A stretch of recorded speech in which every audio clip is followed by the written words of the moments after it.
महान शिव भक्त हरिकेश यक्ष भगवान शिव जी की कथा। प्राचीन काल में रत्नभद्र नाम से प्रसिद्ध एक धर्मात्मा यक्ष गंधमादन पर्वत पर रहता था। उनके पूर्णभद्र नामक एक पुत्र उत्पन्न हुआ। अंत में अनेक भोगों को भोगकर उस रत्नभद्र ने शिव ध्यान परायण हो परम शांत शिवलोक को प्राप्त किया। पिता के शिवलोक चले जाने पर पूर्णभद्र ने संतानहीन होने से अपनी भार्या कनकाकुंडला नाम की यक्षिणी से कहा, प्रिये, मुझे पुत्र के बिना ये राज्य और महल आदि अब शून्य मालूम होता है। कनकाकुंडला बोली, प्राणनाथ, आप ज्ञानवान होकर पुत्र के लिए क्यों खेद करते हैं? यदि यही इच्छा है तो पुत्र मिलने का उपाय कीजिए। इस जगत में उद्यमी लोगों को क्या दुर्लभ है। जो प्राणी प्रारब्ध के भरोसे रहते हैं वह नितांत का पुरुष हैं, क्योंकि अपना किया हुआ कर्म ही प्रारब्ध है और कुछ नहीं। इस कारण प्रतिकूल प्रारब्ध को शांत करने के लिए समस्त कारणों के भी कारण रूप भगवान शिव की शरण में जाना चाहिए। यदि आप सर्वश्रेष्ठ पुत्र चाहते हैं तो भगवान शिव की शरण ग्रहण कीजिए।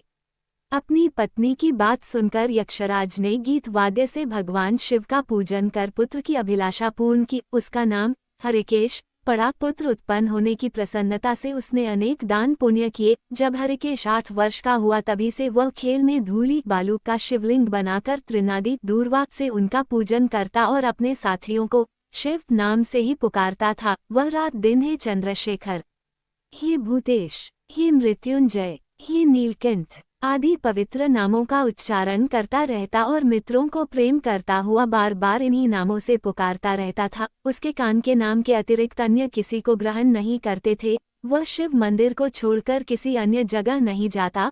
उसके नेत्र शिव के अतिरिक्त और कुछ देखने की इच्छा नहीं रखते थे। वह स्वप्न में भी भगवान शिव को ही देखा करता था।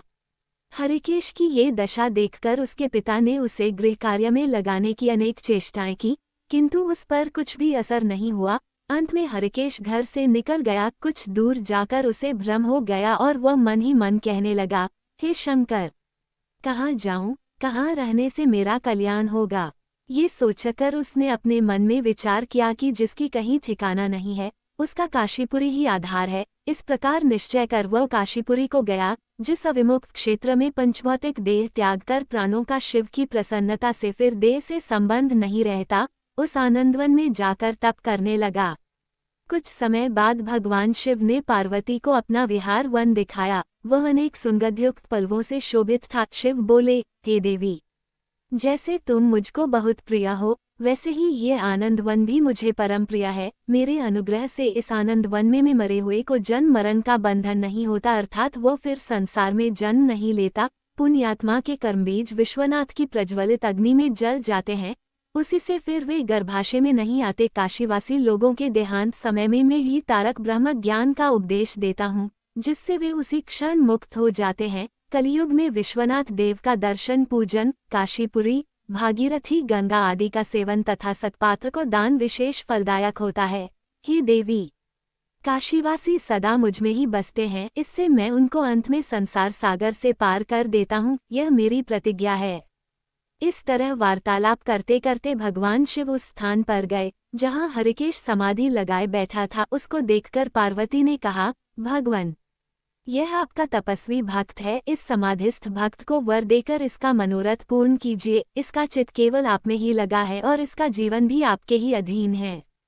पार्वती की बात सुनकर भगवान शिव उसके पास गए और उन्होंने समाधि में स्थित उस हरिकेश को हाथ से स्पर्श किया। दया सिंधु का स्पर्श पाकर उस यक्ष ने आंखें खोलकर अपने सम्मुख प्रत्यक्ष अपने अभीष्ट को देखा। गदगद स्वर में यक्ष ने कहा कि हे शंभो, हे पार्वतीप्ते, हे शंकर, आपकी जय हो। आपके कर कमलों का स्पर्श पाकर मेरा ये शरीर अमृत रूप हो गया। इस प्रकार प्रिय वचन सुनकर भगवान शिव बोले, हे यक्ष, तुम इसी क्षण मेरे वर से मेरे क्षेत्र के दंडनायक हो जाओ। आज से तुम दुष्टों के दंडदायक और पुण्यवानों के सहायक बनो और दंडपानी नाम से विख्यात होकर सब उद्भट गणों का नियंत्रण करो। मनुष्यों में सत्य, अर्थ नाम वाले संभ्रम और उद्भ्रम, ये दोनों गण सदा तुम्हारे साथ रहेंगे। तुम काशीवासी जनों के अन्नदाता, प्राणदाता, ज्ञानदाता हो और मेरे मुख से निकले तारक मंत्र के उपदेश से मोक्षदाता होकर नियमित रूप से काशी में निवास करो। भगवान शिव की कृपा से वही हरिकेश यक्ष काशी में दंडपानी के रूप में स्थित हो गया और भक्तों के कल्याण में लग गया। अगर आपको शिव जी कथा पसंद आई हो और अभी तक आपने हमारे YouTube चैनल को सब्सक्राइब नहीं किया है तो आपसे निवेदन है जल्दी से हमारे YouTube चैनल को सब्सक्राइब करें। बेल आइकन को प्रेस करना ना भूलें। वीडियो को लाइक, शेयर करें और कमेंट जरूर करें। हमारे फेसबुक और इंस्टाग्राम पेज को भी फॉलो करें, जिससे आपको नई नई कहानियाँ, मोटिवेशनल वीडियो, धार्मिक कथाएं और अच्छी जानकारी मिलती रहेगी।